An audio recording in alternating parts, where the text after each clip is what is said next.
কিন্তু আফসোসের ব্যাপার হলো সবাই আমরা জান্নাতে যেতে চাই, কিন্তু আমরা মসজিদে যেতে চাই না। যে ঈমান আপনাকে ঘর থেকে বের করে মসজিদে নামাজে নিতে পারে না, এ দুর্বল ঈমান আপনাকে জান্নাতে নিতে পারবে না। কারণ নবীজি বলেছেন বাইনাল আবদি ওয়াল কুফরি তারকুস সালাহ, আল্লাহর বান্দা আর কাফিরের মধ্যে পার্থক্য হলো নামাজ ছেড়ে দেওয়া।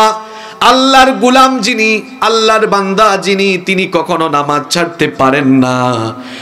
এই পৃথিবী যেখানে আমরা বাস করছি, এই পৃথিবী কারোর জন্য চিরস্থায়ী ঠিকানা নয়। আমাদের আগে যারা পৃথিবীতে এসেছিলেন একে একে তারা দুনিয়া থেকে চলে গিয়েছেন। আমরা যারা আছি এখন এই দুনিয়াতে বর্তমানে, আমরা যারা রং তামাশায় আছি, থাকবো না। আমরা চলে যাব। Every soul will take the taste of death. প্রতিটি প্রাণসত্তাকে মরণের স্বাদ আস্বাদন করতে হবে। কেউ এই মৃত্যুর হাত থেকে রেহাই পাবে না। No one can escape from death. মৃত্যু থেকে কেউ পালিয়ে বাঁচতে পারবে না। আপনি মৃত্যু থেকে পালাতে চাইবেন, পারবেন না। মৃত্যু আপনার সামনে এসে ধরা দিবে। আজকে সন্ধ্যায় আমি যখন আপনাদের মাহফিলে এসে ঢুকলাম, ঠিক তখন জানাজা চলছে। শুনলাম যিনি দুনিয়া থেকে চলে গেলেন আজকেই মাগরিবের পরে হঠাৎ করে স্ট্রোক করে মারা গেলেন। প্রতিটি মৃত্যু আমাদের জন্য একটি শিক্ষা, বড় শিক্ষা। প্রতিদিন বহু মানুষ দুনিয়া থেকে যায়, মসজিদের মাইকে ঘোষণা হয় অমুক দুনিয়া থেকে চলে গিয়েছেন। আমরা বহু মানুষের মৃত্যু চোখের সামনে দেখি, আমরা বহু মানুষের জানাজায় যাই, কিন্তু আফসোসের ব্যাপার হলো বহু মানুষকে আমরা মরতে দেখি, জানাজায় যাই, বহু মানুষের মৃত্যুর খবরও আমরা শুনি, কিন্তু নিজেদের যে মৃত্যু হবে নিজেদেরও একই পরিণতি হবে। মরার আগে যে নিজেকে মৃত্যুর জন্য তৈরি করা দরকার, এ বিষয়ে আমরা অনেকেই গাফিল। আমরা। এই পৃথিবীটা কেমন জায়গা জানেন? এটা হচ্ছে এক্সাম হলের মতো। পৃথিবীটা হচ্ছে পরীক্ষার হল। কি কারণে এই দুনিয়াকে আমি পরীক্ষার হল বললাম? দেখবেন যারা পরীক্ষা দেয়, পরীক্ষার হলে যখন প্রবেশ করে আজীবন সে পরীক্ষার খাতায় লিখতে পারবে না, বরং পরীক্ষায় খাতায় লেখার জন্য প্রত্যেক পরীক্ষার্থীকে নির্দিষ্ট একটি সময় বরাদ্দ করে দেওয়া হয়। যখন পরীক্ষার্থী পরীক্ষার হলে ঢুকে যায়, পরীক্ষার্থী পরীক্ষার হলে ঢুকে যাওয়ার পর 3 ঘন্টা তার জন্য বরাদ্দ করা হয়। 3 ঘন্টা যখন সময় চলে যায়, তখন পরীক্ষার হলে যিনি দায়িত্বরত থাকেন, 3 ঘন্টা চলে যাওয়ার পরে আমার বাবারা, আমার ভাইয়েরা বলেন তো, পরীক্ষার হলে দায়িত্বে থাকা ব্যক্তি তিনি কি খাতাটা পরীক্ষার্থীর কাছে রাখেন নাকি টান দিয়ে নিয়ে নেন? আরেকটু জোরে বলেন।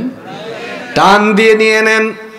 পরীক্ষার হলে পরীক্ষার্থী ঢোকার পরে যেমন সময় শেষ হলে পরীক্ষার খাতা টান দিয়ে নিয়ে নেওয়া হয়, এই দুনিয়া নামক পরীক্ষার হলে আমরা যারা আছি আমাদেরও কিন্তু এক একটা নির্দিষ্ট সময় আছে।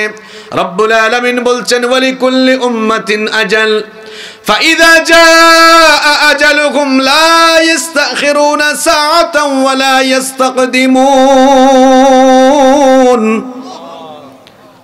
আল্লাহ তাআলা বলছেন প্রত্যেকের জন্য একটা নির্ধারিত সময় আছে।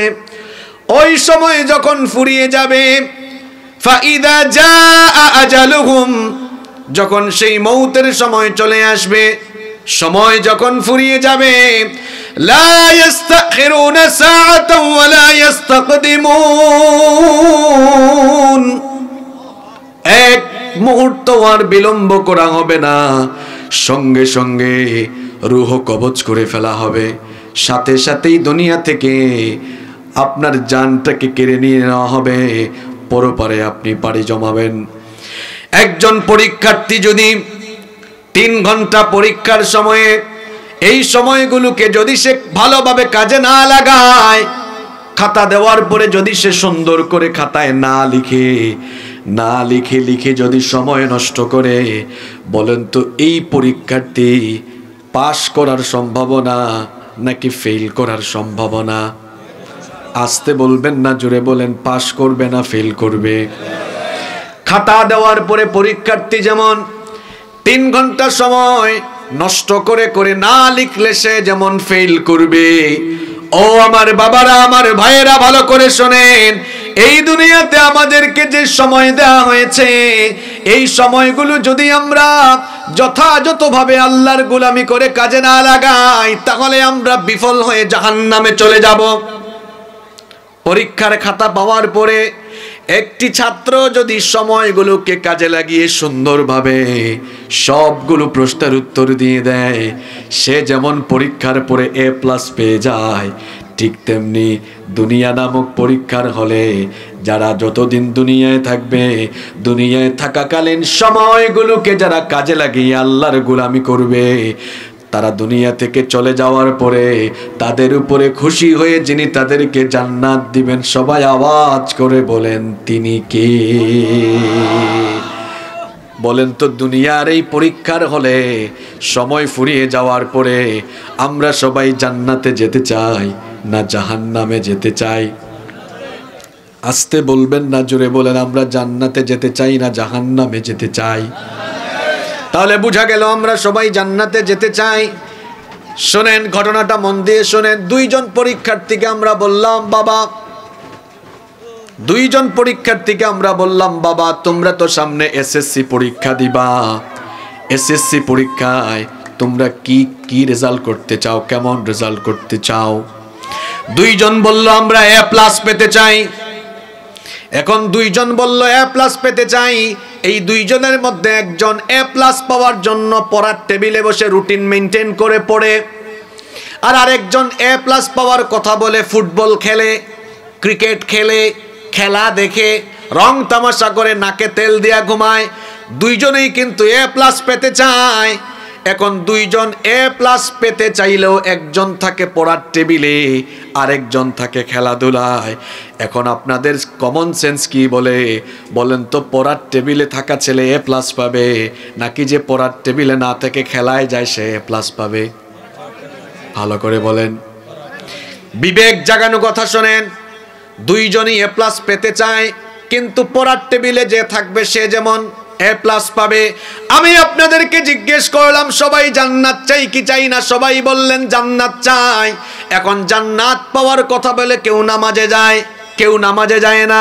জান্নাত পাওয়ার কথা বলে কেউ সুদ খায়, আবার কেউ সুদ খায় না। জান্নাত পাওয়ার কথা বলে একজন মিথ্যা বলে, আরেকজন মিথ্যা বলে না। জান্নাত পেতে যায় কিন্তু একজন গীবত করে, আরেকজন গীবত করে না। জান্নাত তো সবাই পেতে চায়, একজন মা বাবার খেদমত করে, আরেকজন মা বাবার খেদমত করে না। সংক্ষেপে যদি বলতে চাই, জান্নাত তো সবাই চায়। কেউ আছে নেকি কামানোর প্রতিযোগিতায়, আর কেউ আছে গুনার পথে। এখন জান্নাত তো শুধু চাইলে হবে না, চাওয়ার পরে নেকির পথে থাকতে হবে নাকি গুনার পথে থাকতে হবে? আসতে বলবেন না, জুড়ে বলেন, গুনার পথে না নেকির পথে? গুনার পথে নয়, বরং নেকির পথে থাকবে যারা, জান্নাতি হয়ে যাবে তারা। A+ পেতে হলে যেমন পড়ার টেবিলে থেকে রুটিন মেনটেন করে পড়তে হবে, ঠিক তেমনি ভাবে জান্নাতে যেতে হলে আমাকে আপনাকে সদা সর্বদা যার গোলামি করতে হবে, তিনি কে? কথা ক্লিয়ার না ভেজাল আছে? বুঝতে পেরেছেন তো? ওকে, ফাইন। এবার আমরা ক্লিয়ার হয়ে গেলাম, জান্নাত চাইলেই হবে না, জান্নাত পাওয়ার জন্য জান্নাত উপযোগী কাজ করা লাগবে। যেমন মনে করেন এই 2 জন সামনে পরীক্ষা দিবে, 2 জনই A+ পেতে চায়। ডান পাশের এই জন ডেইলি A+ পাওয়ার জন্য একটা রুটিন বানিয়েছে, রাতে এই 4-5টা সাবজেক্ট পড়বে, সকালবেলা এই 4-5টা সাবজেক্ট পড়বে, বিকেলবেলা এগুলো পড়বে, আর আরেকজন খেলাধুলায় থাকে। বলেন তো, যে রুটিন মেনটেন করে পড়ে সে A+ পাবে না যে রুটিন ছাড়া চলে সে পাবে? যে রুটিন মেনটেন করে চলে সে।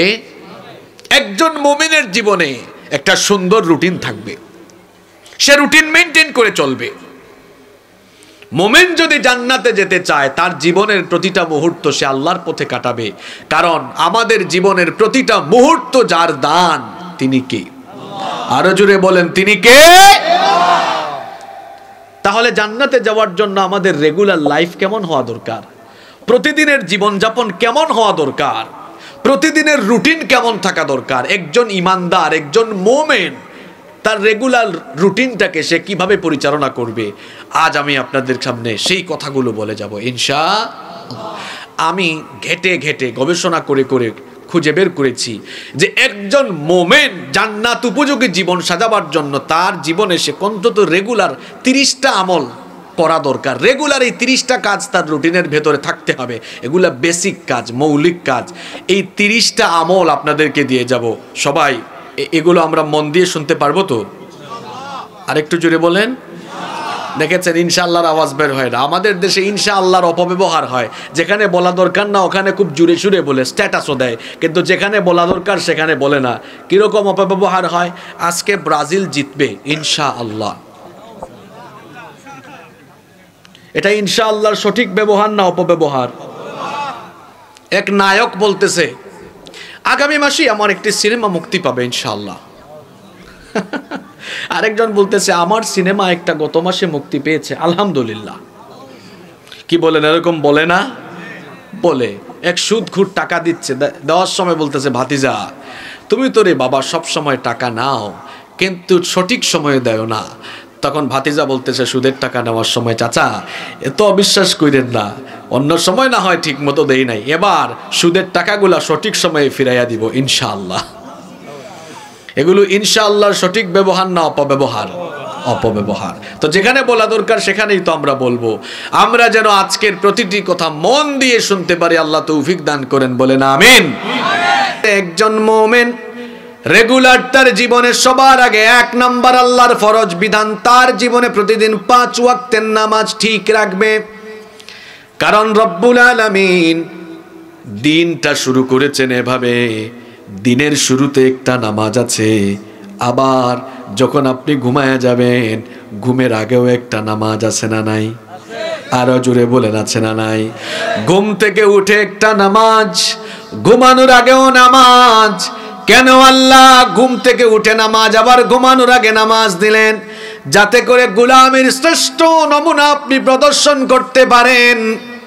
ঘুম থেকে উঠেই যেন আপনি আল্লাহকে সাজদা দেন, এই জন্য আল্লাহ ফজরের নামাজ দিলেন।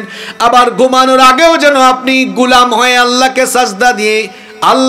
সাজদা দিয়ে আপনি যেন ঘুমান, এই জন্য 5 ওয়াক্তের নামাজ যিনি দিলেন তিনি কে? আল্লাহ।